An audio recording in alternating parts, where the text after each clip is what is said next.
Bonjour à tous, aujourd'hui je vais faire une vidéo un peu spécifique. J'ai décidé de laisser un peu parler mon cœur finalement.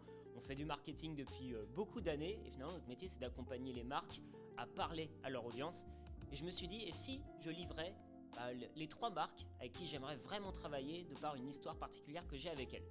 L'idée n'est pas de rentrer dans un débat, cette marque est meilleure qu'une autre, on a des clients extraordinaires, mais ces 3 marques-là, j'ai encore jamais travaillé avec, alors cette petite déclaration finalement, elle est pour vous. La première marque dont je vais vous parler, c'est Sega. C'est parce que dans les années 90, ils avaient une communication très spécifique, le fameux Sega c'est plus fort que toi.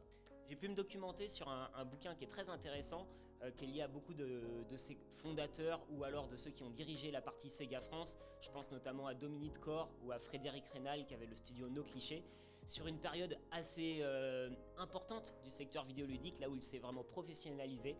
Et accompagner une marque comme ça, ce serait vraiment quelque chose de très intéressant pour la faire rebondir dans des années qui sont un peu plus dures en ce moment.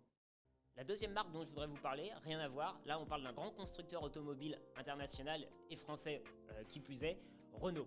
Renault m'a beaucoup animé quand j'étais adolescent, voire enfant également, avec des véhicules extraordinaires qui sortaient un peu du quotidien. Je pense à la Clio V6, au Renault Speeder, et j'ai pu m'intéresser de près à l'histoire de Renault, notamment via cette bande dessinée qui montre comment Louis Renault a fondé cette marque. Et on voit finalement, donc la BD s'appelle Renault Les Mains Noires, ça résume très bien l'ADN du constructeur et c'est très dans l'ADN de Pump Up aussi. Voilà, on met les mains dans le cambouis et on crée quelque chose de passionnant par des passionnés. Donc Renault aujourd'hui c'est quelque chose de colossal et accompagné des concessions dans une industrie en électrification qui en plus dans notre région du Nord à côté de Douai serait vraiment un challenge hyper intéressant. Enfin, la dernière marque, peut-être la plus petite des 3, je parle d'une marque de montre qui s'appelle Depancel. J'ai découvert cette marque via un collègue il y a quelques années. Et donc là, on est sur un artisan français qui construit de l'horlogerie de qualité. J'ai déjà pu échanger un peu avec certains de ses équipes. Et je trouve que cette marque de montre, elle est magnifique en termes de création. En tant que passionné automobile, le côté vintage automobile ressort clairement des créations. Et là, je pense qu'il y a énormément de choses à faire dans la communication puisque vous construisez tout simplement des produits absolument magnifiques et de qualité.